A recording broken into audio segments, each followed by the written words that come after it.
Okay, so we're live. Thank you all so much for being here in person and online. My name is Dane Rebus-Kale. I use he, him pronouns, and I am a board member for Uniting Pride and also a PhD student at the University of Illinois Urbana-Champaign in Human Development and Family Studies. And I will be moderating our panel for tonight. We also know that we tend to get many views later once the recording is up. So if you're watching this in the future, thank you for watching. And if you're watching online and have questions, please feel free to put them in the comments as we are going through our presentation. We'll have time at the end of the panel to answer audience questions.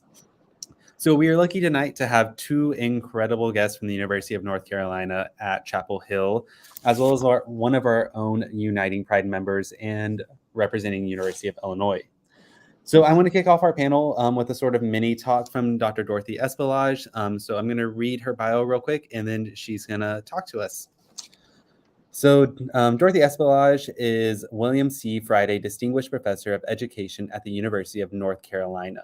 She is the recipient of the APA Lifetime Achievement Award in Prevention Science and the 2016 APA Award for Distinguished Contributions to Research and Public Policy, and is a fellow of APS, APA, and AERA.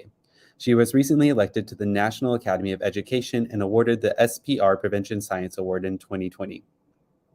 Dorothy earned her PhD in counseling psychology from Indiana University in 1997. Over the last 22 years, she has authored over 230 peer-reviewed articles, 7 edited books, and 80 chapters on bullying, homophobic teasing, sexual harassment, dating violence, and gang violence. Her research focuses on translating empirical findings into prevention and intervention programming, and she has secured over $15 million of external funding. She also spent 19 years as a professor at the U of I during her tenure. Dorothy advises members of Congress and Senate on bully prevention legislation. She conducts regular webinars for CDC, NIH, NIJ to disseminate research. She has conducted randomized clinical trials to evaluate K-12 social emotional learning programs to reduce youth aggression, peer-led interventions to address sexual violence and suicidal behavior, and virtual reality-based bully prevention programs. Findings of her research are guiding state, national, and international efforts to prevent youth violence and promote positive school climates. She authored a 2011 White House brief on bullying among LGBTQ youth and attended the White House conference in 2011. And has been a consultant on the stopbullying.gov website and consultant to the National Anti-Bullying Campaign, Health Resource and Service Administration, in the U.S. Department of Health and Human Services. She has presented multiple times at the Federal Partnership to End Bullying Summit and Conference. She is a consultant to the National Institute of Health Pathways to Prevention Initiative to address bullying and youth suicide. Dr. Espelage has appeared on many television news and talk shows, including The Today Show, CNN, CBS Evening News, The Oprah Winfrey Show, Anderson 360, and has been quoted on the national print press, including Time Magazine, USA Today, People, Boston Globe, and the Wall Street Journal. Her dedicated team of undergraduates and graduate students are committed to the dissemination of the research through various mechanisms. So please welcome Dr. Espelage as she talks to us real quick. Great. Thank you very much. It is really an honor to imagine you guys in that museum in Urbana-Champaign, where I lived for 19 years. And to be honest, where I was able to collect all those accolades, it's because of the school districts surrounding the areas that allowed us to come in and answer the questions that many folks are, even this day in 2022, not allowed to ask. So I don't want to take up too much time because the future is in front of me, and that is Matthew and Alberto and the work that they're doing, and Dane as well, all three of them. So it makes me humbled to be here. It has been a journey, and I don't have, all night long to talk to you about what a struggle it has been, some successes, some challenges in the last quarter century of 25 years of trying to address violence among gender and sexual minority youth. Even the language we use, right? Oftentimes when we were doing this work, it was LGBTQ, and we were questioning, was it queer? We lumped them all together. I think that we've become much more sophisticated and nuanced of understanding the heterogeneity and the violence experiences that gender and sexual minority experience, and then even the complexity of race on top of that, or disability status or immigrant status, to understand intersectionality. So when I landed in Champaign in 1997, I had been studying bullying, one of the first young scholars studying bullying in the United States. When I started studying bullying in 1993, there were three papers published in the US on the topic, and it was largely in special education and didn't address any marginalized groups at that time. And I recall being in a small town, I will not name it, I'll just say Georgetown, Illinois, where I was interviewing with graduate students, middle school students, because we weren't convinced that the European literature on bullying was really going to be helpful as we were pushing forward in 1997, 98 to have an American agenda around bullying. And what we kept hearing is that they were grateful that we were talking about this. There was no one really talking about this. Was something that was covert. It was ignored. It was thought that you just had to grow up, go through it as part of, becoming a man to experience bullying, or just the tougher you could be. And I remember one 7th grade boy turned to us and he said, I really like talking to you guys. These are cool questions. But one thing that you're not addressing that we experience every day in this particular middle school, and it wasn't unique to Georgetown, Illinois, 25 years later, we found out that it's pretty common everywhere. And he was like being called fag and gay all the time by my friends every day. And I feel like I have to defend my heterosexuality when I don't even know what I'm attracted to. And I remember this like it was yesterday, and it was 25 years ago. And I remember turning to, it was Christina Sidow, one of my first PhD students, or at that time it might have been Paul Petit, who's now a renowned LGBT researcher in the United States. And we were like, what are they talking about? And so we started asking these questions, and we were able to, in school districts, ask sexual orientation questions in some of the districts, not all of them. And then it was that Paul Petit came and said, there's no measures out there. How do you measure homophobic name calling? What is homophobic name calling? And then I found Ian Rivers' work from the UK that had studied it for decades at that time. And then we just started this research program, right? So we had this measure, the homophobic content agent target scale and name calling scale. And we were able to get Muhammad there, very progressive principal at that time, allowed us to collect data. And then we went to Peoria, and then we went to Elgin, and we went to Danville. And again, superintendents and principals that had heard this language and said, yes, you need to do something about this. And so we also at that time were able to partner with Dane County in Wisconsin, who had Dane County Youth Assessment, who had been asking sexual orientation and not a great way at that point, since 1990. And then since 2000, then we started to collect kind of public health data on LGBT kids, gender and sexual minorities, kids of color, and the intersectionality, disabled students that identified as LGBT. And at that time, our measure it was happening. We were showing that it was something that was rooted in social dominance and power, and that it was a way to denigrate girls and women. So I started developing this theory of, wait a minute, homophobic name calling stems from bullying, and then it seems to lead to sexual harassment within the context of K through 12 settings. So that's when we developed the bullying and sexual violence pathway. And Matthew's done some great work extending that to teen dating violence. And I think our next steps is to really unpack that pathway for gender and sexual minority youth. But at that time, I was astounded that we were able to get data and show that gender and sexual minority youth in the Dane County sample, which was like 35,000 kids, 7th through 12th graders, they had high rates of suicidal ideation, high rates of suicide attempts. So I go on the road. I'm going to tell everybody, because we need to make sure that bullying laws are enumerated and call out training and prevention efforts for gender and sexual minority youth. And what I found was that no one was receptive to that, right? So they would take that data, use it against us. And so very quickly, I learned that I might have well-intentioned to show that gender and sexual minority youth are overrepresented in the victimization dynamic, but also at risk for this very concerning rising of youth suicide. And then I had to figure out and had to regroup and say, we have to do something different. And Paul Petit and I said, why don't we create an understanding of teachers and administrators that the climate is so toxic that it's contributing to depression and anxiety and suicidality. So we had to take a very different approach. And we also had to go in and partner in the schools, because we would collect data and then we present the data back to the kids, and then we would work with them. If they were allowed to have a gay-straight alliance, we would help them form that. Sometimes we'd have to work with PFLAG, did that in Champaign-Urbana. So hello, PFLAG people. I remember being in these basements, working with parents in these issues. And it was then when we can get the allies of gender and sexual minority youth to contribute to that conversation in the GSAs, or in some cases where it was conservative, it would be called the TREE. So teaching respect and education and equity, right?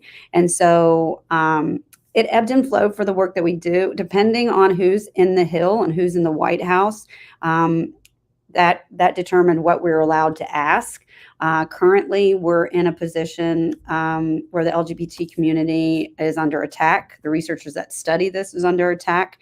I can honestly say that my vita would look very different if I were in the South during the first 2 decades of my career. It's almost impossible to answer the questions and answer the questions that I answered for 19 years in the state of Illinois and Wisconsin and Dane County.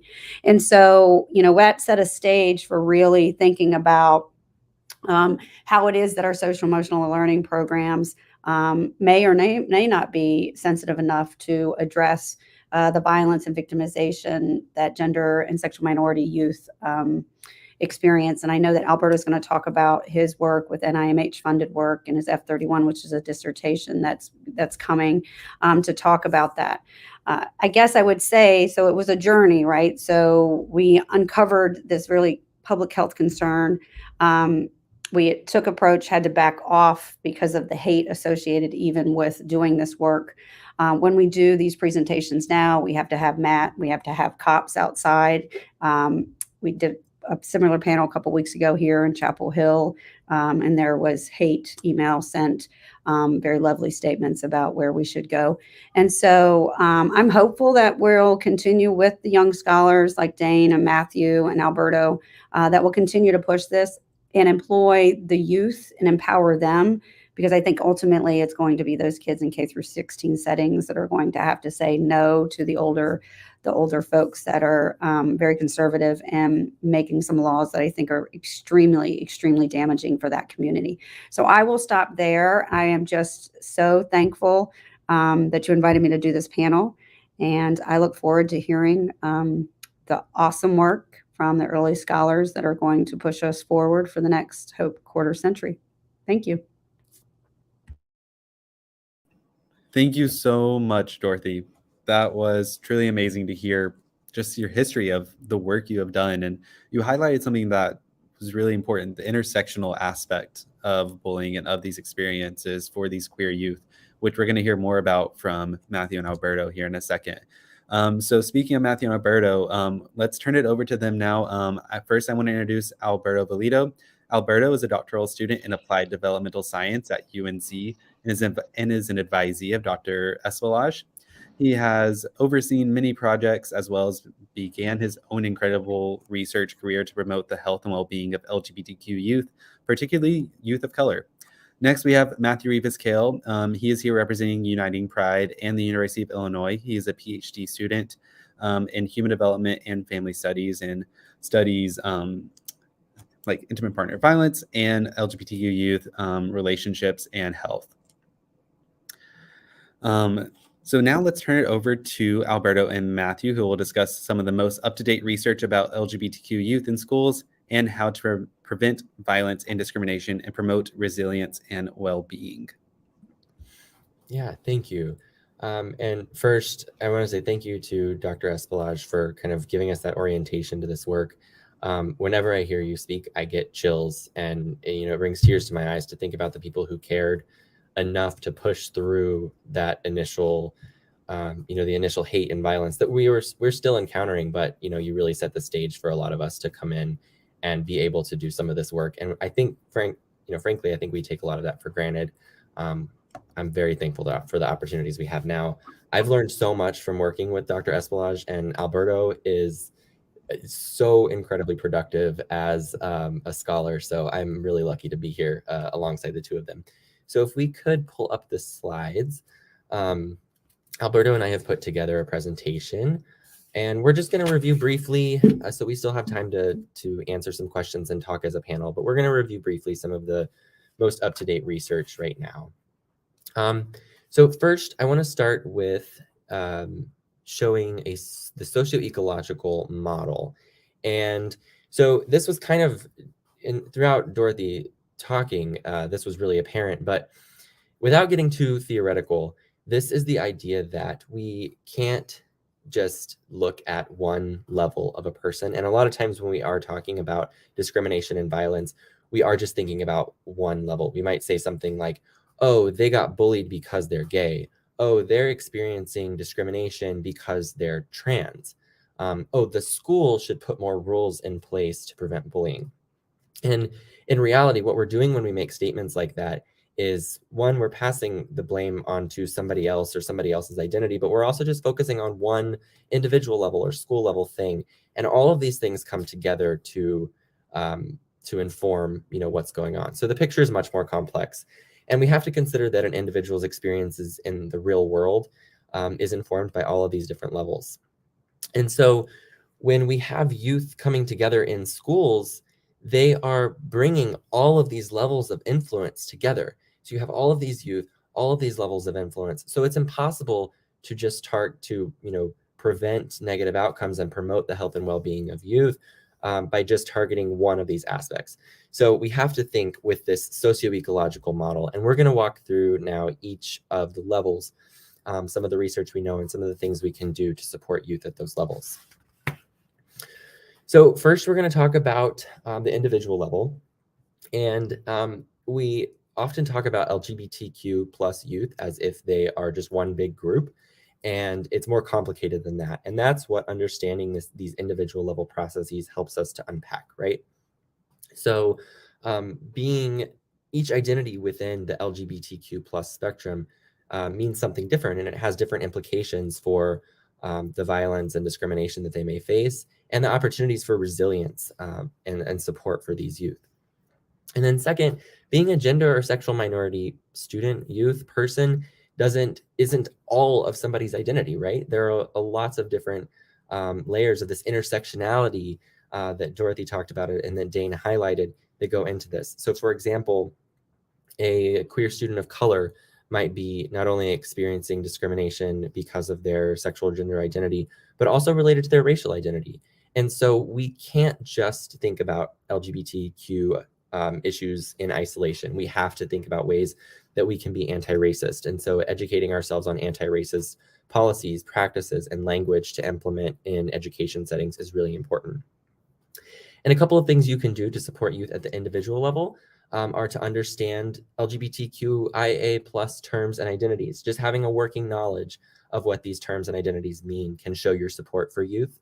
And very simply, and we're going to talk about this multiple times tonight, but using people's correct names, using people's correct pronouns, respecting them as an individual is a very simple but extremely impactful thing that you can do at the individual level. And so the next level of the social ecology is family. And, being from developmental science, we talk about family a lot. And what youth hear and see at home has a great impact on how they behave in the world and in schools. So it could be something as simple as, say you're sitting at the dinner table and national news is on in the background, and they're talking about the Don't Say Gay bill in Florida a couple months ago. And the decision to change the channel or turn off the TV or ignore that could actually be a harmful one, when in that family setting, you could engage your children, your family, in having a conversation about how, hey, this might be what's happening in this part of the country. This might be what you're seeing in local politics, but that does not make it okay. And in fact, that's harmful. And so having conversations at home in the comfort and safety often of people's home to open up these dialogues about supporting, your friends, supporting your peers is really important. Also, having supportive family members increases the likelihood that youth will disclose if acts of violence are going on, whether it's toward them or toward a friend or peer or something like that. And so it's often adults who have access to the resources to employ schools and communities to address some of these issues. And so ensuring that there's support at home to have these conversations can help make sure that you're getting the information from youth to be able to act on that. So the bottom line here is that family plays a very active role, and it's important to take advantage of that and have these conversations, address issues like this head on, and that'll help support, socio-emotional development and the ability for these youth to have these conversations on their own. And then peers. Peers play a huge role. In fact, in almost every study that we've ever done, in almost every study that's ever looked at protective factors for LGBTQ youth, peer support emerges. And, very simply, people have a lot more peers than they do teachers or parents or family, right? There's power in numbers there.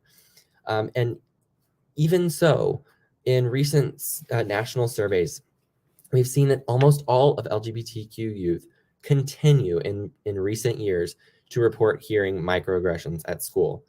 So a lot of this, I would argue, stems from a lack of understanding, especially among younger youth, that these words that they're using, throwing around, playfully, I don't think they necessarily understand the weight and the impact that can have on other people. So again, this goes back to family dialogue, engaging your youth in having conversations about using, correct and affirming language, so that when people go to school, they aren't, perpetrating this form of violence.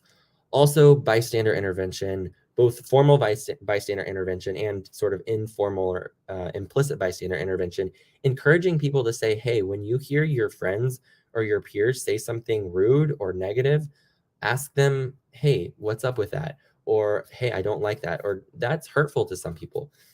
We know from decades of research that bystander intervention works, and it especially works among peers because they want to be liked by their peers. And so when people see that their peers aren't laughing at the joke or supporting them engaging in this kind of discrimination, they are more likely to refrain from doing so themselves. So we need to promote bystander intervention for sure.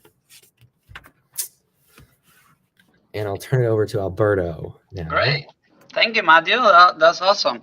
And that part that Matthew was reviewing about the social ecological model is really to the granular place, right? It's like the people that youth interact with all the time. So it's like talking about their families and their own identity as an individual and their peers, right? But we know that people develop in a much broader context, and that starts really with the school.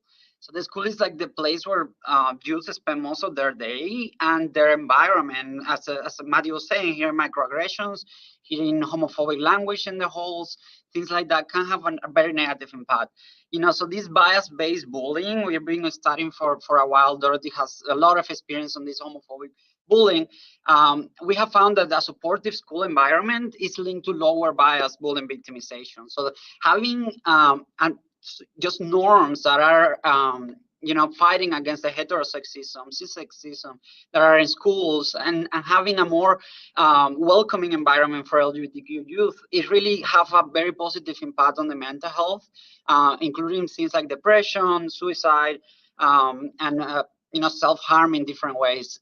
So that is something that we can do on schools to encourage many positive outcomes for LGBTQ youth. So also we were talking about, having connections with family, having connections with peers, and that is important at every level. So we will see kids that feel more sense of belongingness and connectedness to their school. They're having better outcomes, lower incidence of mental health problems like depression, suicide, and things like that, because as humans, we really have a very deep need to connect with others and to feel part of a group, right? Feel part of, that you belong, that you are part of that community. And that can be something very empowering to some people that are going through mental health problems. Like if, one of the main predictors of suicide really is being alone, not having nobody to tell. So having that sense of belonging and feeling that you're part of the community, it might make it easier for you to find help when you are in that problem. It might make it easier for you to have a trusted adult, somebody you could talk to.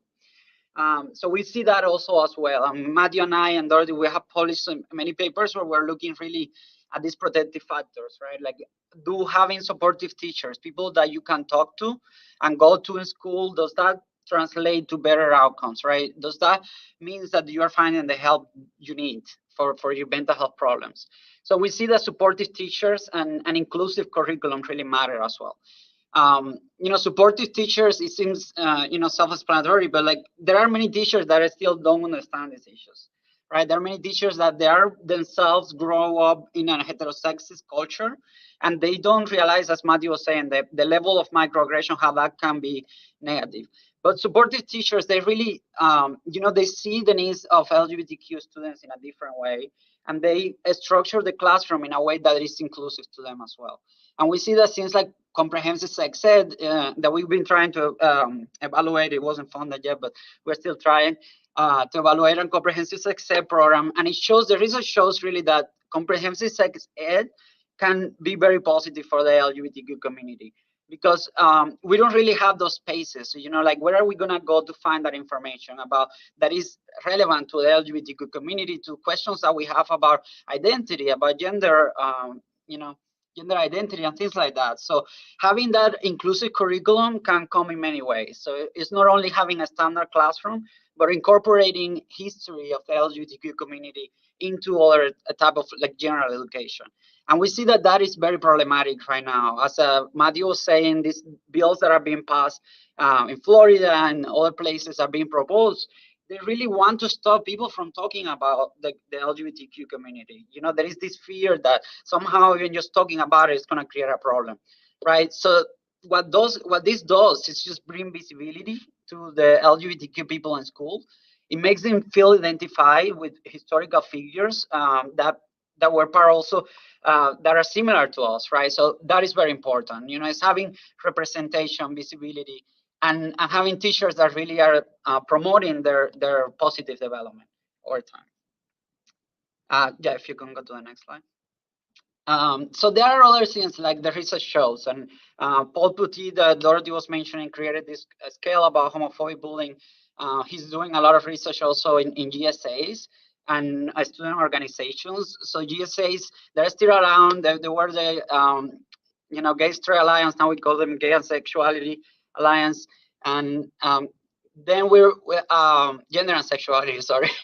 And then, we see that those are also important. Why? Because the students find people like them, right? It's important to feel welcoming. And even though, teachers are very well intended and they have, like, when they do reach out to the LGBTQ students, we might not feel that really we can be totally ourselves, right? So being in a space that is a safe space, that are people like you that are allies and accepting, that can create a lot of release from that stress that LGBTQ people feel.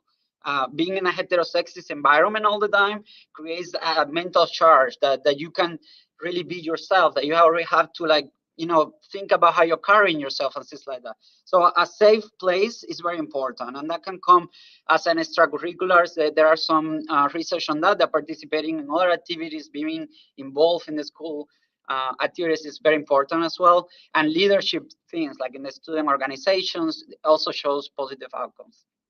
And thinking about like the broader context, right? So we know that schools vary a lot across different places. There are urban centers that are very progressive. I'm sure Urbana-Champaign is really good, and Illinois, they have very good laws that protect LGBTQ youth. But all over the nation, we're still seeing that there is like a high incidence of violence against sexual orientation and gender-based violence, right? And then we have like this, these policies that we could take, and they're really easy. It's like, why not having gender-neutral bathrooms? Why not having, reaching out to the LGBTQ kids and connecting them with trusted adults, with counselors. And we have been doing some research on this recently. Our lab, Dorothy, we evaluated this program in high schools in Colorado. It's called Sources of Strength, and it's a program that does that type of work, right? It's trying to make sure that kids that are isolated and far away, they have a connection with somebody, an adult at school that they could refer to, that they could go. And that is needed at any time, like very early on, even middle school. as LGBTQ kids are developing their identities, this is very important. So also being allowed to choose their pronouns at school, as Matthew was saying, and having this positive school climate. There are laws that could, policies at school that could make this possible. And that is very positive and being shown to be related to positive outcomes as well. So if you can continue. Yes, and so thinking broader, right? So we were going from the small to the bigger. So now the community, right? And we can see that in places where there are community organizations that are, that serve the LGBTQ community, that offer opportunities for kids to find people like them and create a strong social support network that goes outside of school, beyond school, right? And there is this concept of chosen family as well, that not always is the family of origin, but like the people around us in our community that we choose to associate ourselves with, that is protective as well. So having this strong social support network is very important, and having resources, like for HIV prevention, for things like that it also can serve, to protect the LGBTQ youth from negative outcomes. And also seeing themselves represented in the community, right? Having like pride parades or LGBTQ film festivals or other community events. This can all create a sense that we are welcome in a community, that we are not excluded, right? That we are not part of the outsiders, right?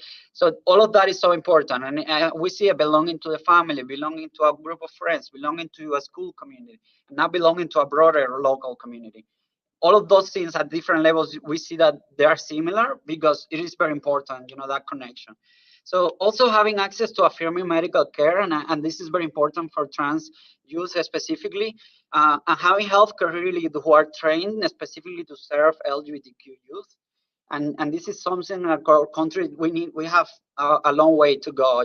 There are many issues that trans kids were still debating whether they can receive treatment for gender, their gender identity early on. Like there are so many debates, but it's very important that healthcare providers know the language and know the things, how to talk, what questions to ask, in what way to ask them. So that is very important as well. And it shows in our research as well. Matthew, I, and Dorothy, we published recently looking at how access to counseling and access to medical services is a protective effect for mental health, and it's protective also for other outcomes that we have looked at. So putting all of this in a community context is also important, but at the same time, it's very little research that are looking at this right now. And this is where we want to go. Matthew and I were thinking about these issues from a broader perspective, because we have a lot of research looking at families and peers and these things, but once you go higher and higher in the level, it becomes harder to find that data, to find how is the impact of like having these local organizations in the community. And then you need to start thinking about what are geographical areas, right? Like where are the hotspots of things that are positive, and how does they change? They're different from other rural areas maybe, or places where there is no as many resources. And we know youth in rural areas are also experiencing a lot of negative outcomes because they are isolated from others, right? So they're not getting that connection. Okay, so next one. And as I was saying, so going from the community and then larger the society, right? So this is very like the frontier right now in LGBTQ research. It is, there are some people that have tried to do it, but there is a need really for understanding how policy is impacting LGBTQ youth, right? And we don't know that because there are many studies, but they're isolated. They collect a small sample of kids here and there, and we don't really have this broader vision of what the laws that are being passed in our country right now, what are they doing for the mental health or the violence against LGBTQ people in schools. So for example, we need research on those bills, that legislation being passed right now, talking about Don't Say Gay bills, the anti-LGBTQ legislation that goes even broader than Don't Say Gay bills. They're slowly taking a more radicalized approach towards seeing sexual orientation, gender identity, and we look ourselves going backward in time, and they're talking about if the Supreme Court needs to reconsider rights, right? So we are living in a very charged political environment that we don't know really how that impacts the health outcomes, and we know there are many health inequities. For example, we have the COVID-19 pandemic, and now we have a monkeypox pandemic. And how is that affecting, for example, people of color that are also LGBTQ, right? Latinx, men that have sex with men that are the highest statistics, the higher population that are experiencing the race of monkeypox. And with that, it brings a lot of different things that it might seem unrelated, right? Like we think about these big issues, but once people start talking about monkeypox, it's a flashback to the HIV epidemic in the 80s, right? It's a flashback to now society seeing us again as a risk for others, right? So we need to be aware how the society is changing, how their visions toward LGBTQ people are changing, and really try to advocate to change those things. Changing societal norms that perpetuate, the system of structures of power, right? Like heterosexism, and these things that reproduce over and over again the bias and prejudice against the LGBTQ community. This is somewhere we need to go, right? We need to advocate. We need to make sure that we are telling policymakers, that we're doing those congressional briefings, that we're really going to the people that can make a change and convincing them that this is needed, and that really is the data. What is going to talk about the data that we need to collect to get to the policymakers is really important. So in this level, Matthew and I were working also in what is called integrative data analysis. We are putting together data sets from different prevention trials, right? Trying to understand what prevention approaches work for LGBTQ youth, and looking at that from the higher perspective, seeing, okay, so does this work for them? And then how can we, make that actionable research, make that research that gets to the to society, that changes things. So by doing that, combining different data sets, we can increase a lot the sample sizes and the people we need to examine, for example, LGBTQ people that also identify as Native American or Pacific Islander. So we were talking about intersectionality early, but these populations are even more invisible than the general LGBTQ population. Once you start looking at the intersections, at those smaller groups, they're not studied as much because there are not enough numbers. So by doing integrative data analysis, and we are very excited about this in the future, we'll be able to do that type of work. We will be able to examine in greater depth what is happening with these groups. And that is very important as well. Okay, thank you. Oh, okay, so I have fun. Another slide. I thought Matthew was going now. Okay.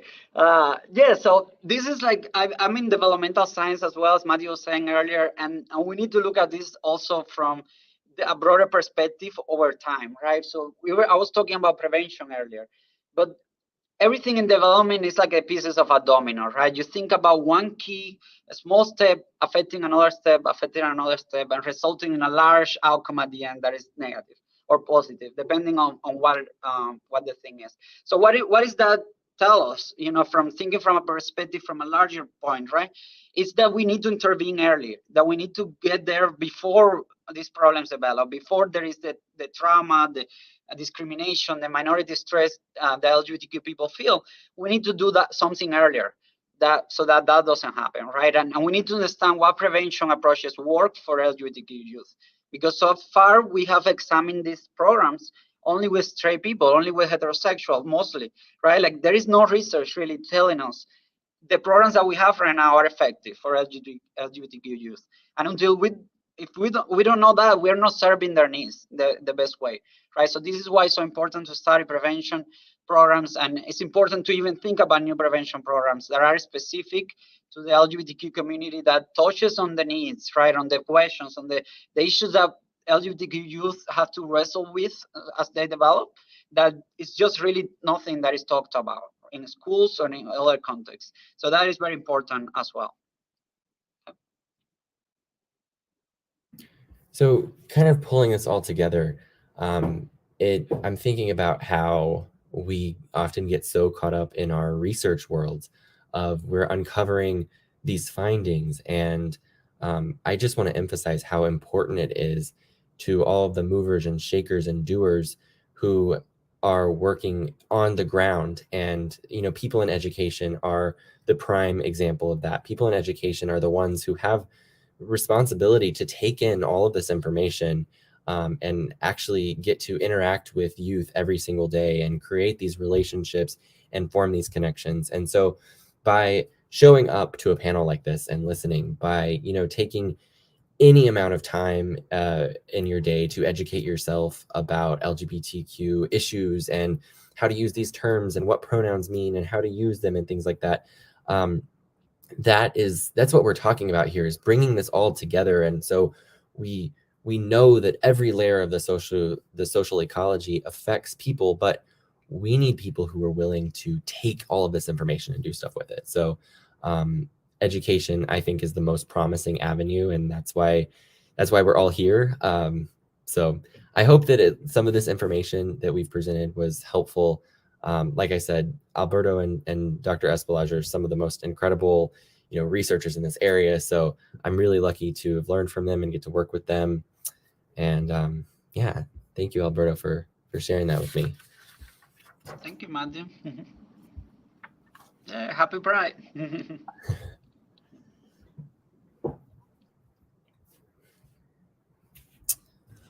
So, okay. Okay. So thank you all so much. You shared so much information. It was so informative.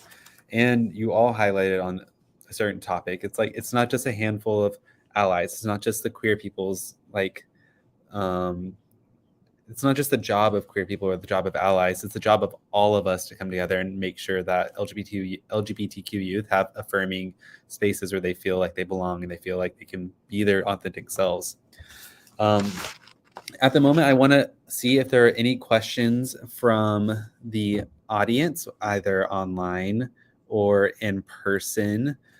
We'll wait a second to see if there are any. If there are not, then I have some questions to ask you all in response to everything you said.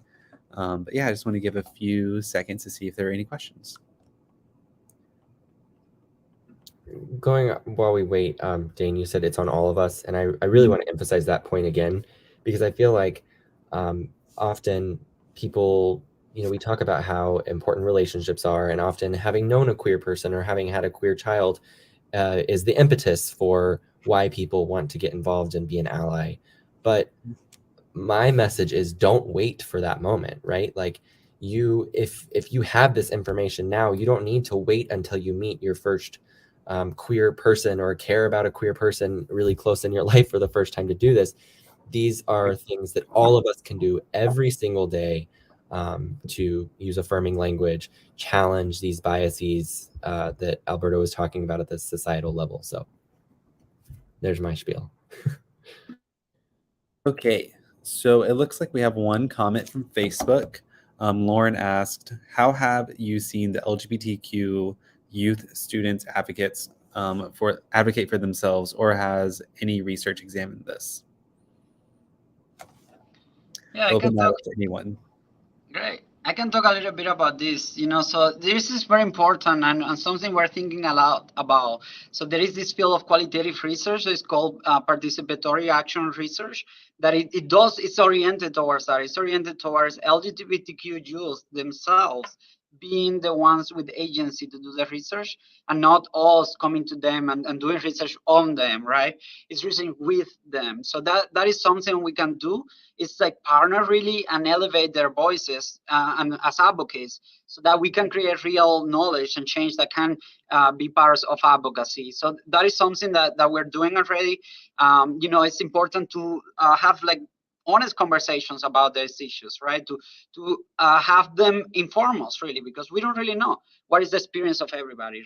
Everybody has their own unique experience. So this is very important to make sure that they are seen and that they are empowered to advocate for themselves. And we're not just telling them what to do or telling, what to say as scientists or, in the ivory tower, like they say. We need to be connected to them to make sure that we are doing the research that matters, right? And that it's going to elevate and do the best good in the world.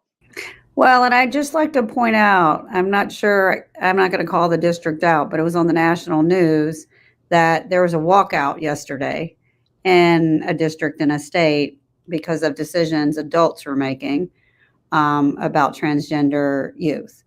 And I cried because I was like, oh, that's going to do it. It's not going to be me, and it's not going to be our publications. It's going to be, you got no students in the building right now. What are you going to do about that? And so when you think about gender and alliances and GSAs and the history of that goes way back, right? Like there's history associated way back. That's where the movement starts.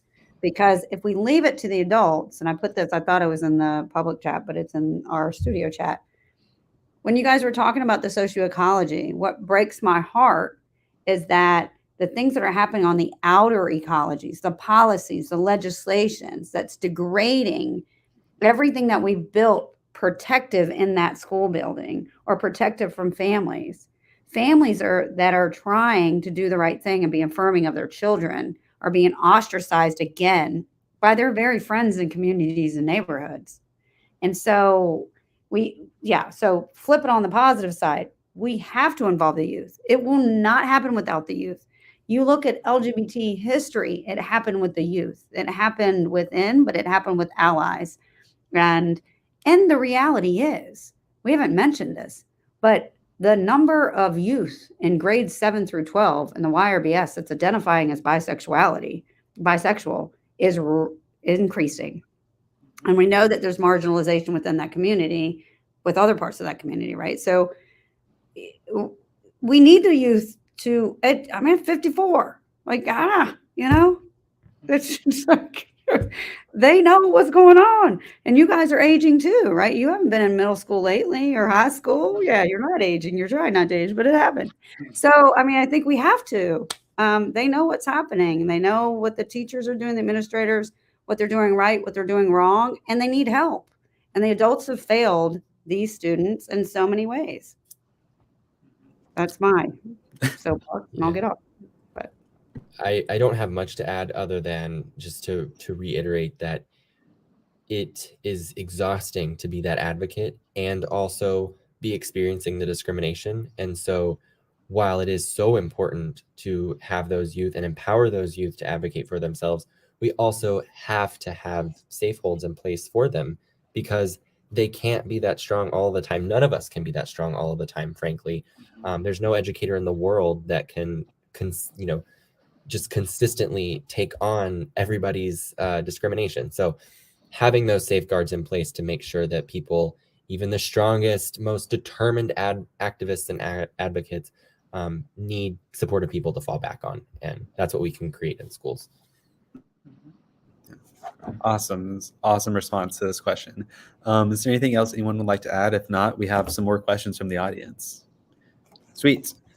So we have a question from YouTube. So a person asked, someone I met that identifies as female said or was taught that transgender women take away from her womanhood. How would you gracefully address this misinformation?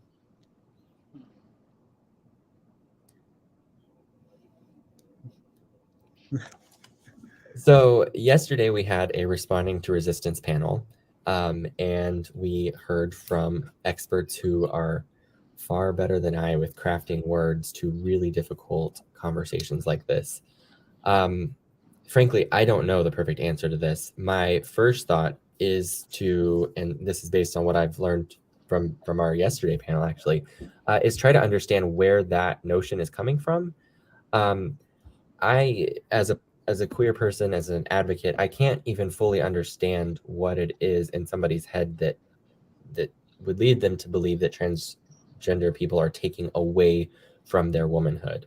I think that, gender is something that is so much about the way we think about ourselves, the way we choose to express ourselves, and to take that away from somebody, I'm not really sure how you can take that away from somebody else.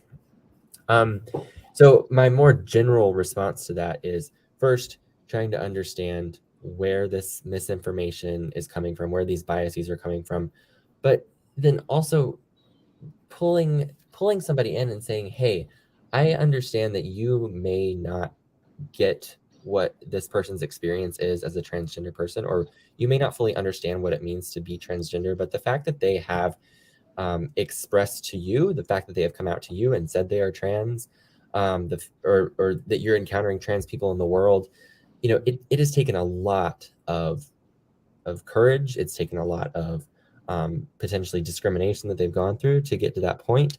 And you don't really need to understand their life. You just need to use their pronouns. respect them, and move on. That's what I think of off the top of my head, but I'll see if I can craft a better answer to that. I think like we need to also, we experience all discrimination, but we need to understand that this is coming from a broader system, right? Like one single person you're interacting with one-on-one, they have their own blind spots, they have been raised in a society in a way that they might not see it, they might not understand it, they have like misinformation, misconceptions, right? So if we think from that perspective, we don't become then aggressive or like confrontational, right? I think like right when these questions come, people become defensive, right? They become like, oh no, I don't want to be that person, right? Like it's the same as conversations about politics or racism or things like that. These are difficult conversations, but we understand that this discrimination might be a broader problem, a broader system, and if this person just don't know, that we need to educate them, we need to tell them, but in a way that we don't raise the alarm and we don't make them defensive or aggressive, because once that happens, the conversation is over, really. So it is coming from a place of like, let's see where we can talk and we can understand each other without fighting or without being, creating a conflict, because that's where people are going to open their minds a little bit, because otherwise it's just people just get very close in their corners, and it's really hard to talk and have those conversations. Yeah, I think to sum up what you said, it's calling people in instead of calling them out. Mm-hmm. And as to borrow words from Matthew, it's bridging the gap between what they know and what you want them to know in order to stop discrimination. That's what I was going to bring up, is I have this bridge on my arm, because I've had many conversations with people where they have told me, thank you so much for stopping to listen to my opinion, even if it was hard for you to hear. Thank you for helping me understand. I think most people are good. Most people want to do good in the world. But Alberto, I think you said it really great that, our defenses come up, we respond rapidly and harshly to a conversation. And frankly, I think at that point we've lost them. And so, yeah, calling people in, trying to understand their perspective before we unload on them. Yeah. Okay. We have another question from Kelly. Kelly asks, what are the tips for teaching out hate amongst adults? Which was another question I had that I was going to ask you. So how do we respond to resistant adults when talking about this stuff for children, for youth? Randomly assign them a queer kid. Just make them shadow one for a while. That's just sometimes. But well, we're thinking also like from research perspective, in professional development. We have a course, professional development course for SROs that we developed and tested in Miami with the school resource officers. And one of those modules is really to understanding diversity, understanding differences between cultures, understanding, like putting yourself out in the other person's shoes as well. It has to do with social emotional learning, right? It's being aware of ourselves, being aware of others, and cultivating the skills where people slowly start to realize, like we need to be assertive, we need to find ways to talk, we need to do these things. And even if they're adults, I don't think that there is a lost cause in any way, right? Like that the education can happen at any level, at any time. And there will be people very resistant, but there will be people maybe in the middle that will come and change their minds a little bit. And we got some of that, Dorothy, right? From their comments, the SROs were saying things like that. It's like, oh, wow, I never thought of these things.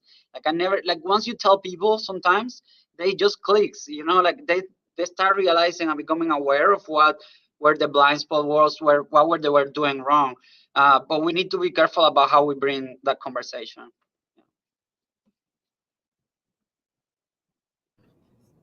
Anyone else have a comment on that? Or I think we have time for one more audience question.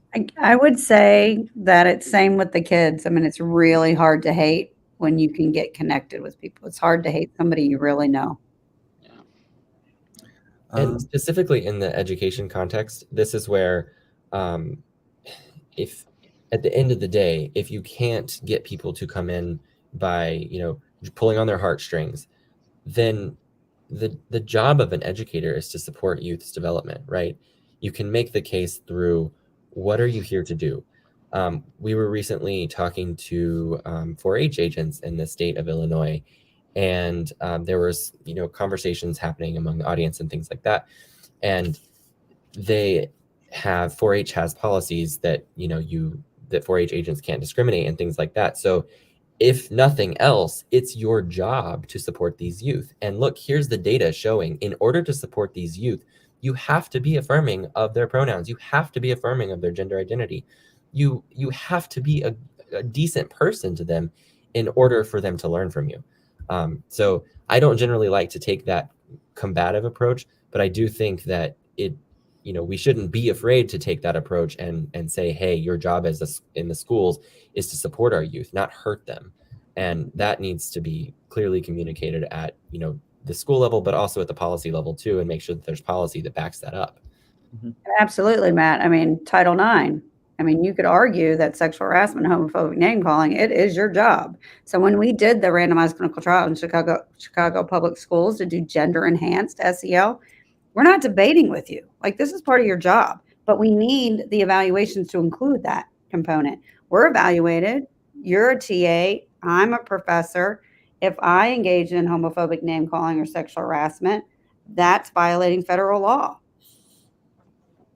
Well, there is research also that when they have enumerated school policies where they name, sexual orientation, gender identity as like prohibited ways of discriminating people or bullying, things like that, just like making it specific that this is not okay, it can start shifting a little bit the culture and at least make people accountable when it happens, right? And sort of create an expectation that the culture is about respect. It's not about, just like picking on people, right? And it happened to me in high school. Like, the teacher would be making funs about your sexuality and it started the bullying themselves. Like, the teacher was the person, right, that will start the joke, so that is important to know from an adult perspective. You are in a system that you need to follow rules, and if there are rules that are clear, this is not okay to do, then we need to hold them accountable when it happens, right? Awesome. Well, in our last 2 minutes, I want to thank you all so much for providing so much information and for talking about the most recent research and ways for the community, families, individuals to help queer youth be resilient in schools and be resilient as they're developing. I think within the last minute now that I have, I just want to highlight some important things you talked about. I think intersectionality is a big thing that people can take away from this panel. The intersectionality that queer youth are experiencing and discrimination, that it's on all of us to help and create safe spaces for these queer youth, places where they can be resilient and they can thrive. And that if nothing else, it's your job to be affirming. It's your job to love these youth and to help them feel included and have a sense of belonging when they are in school, when they are in their clubs, when they are in their after school activities, and that we as a collective can come together and make sure that this is happening. And queer youth have a lot of power. Like you said, Dorothy, it's on, we can do all we can by publishing and writing papers and doing briefs, but queer youth are the powerful aspect in this, and we need to do what we can to support them. Once again, thank you so much. And I hope you all have a great rest of your night. And thank you again. Thank you, Shambana. Thank you. Bye, guys. Thank you. Thank y'all. Okay, bye.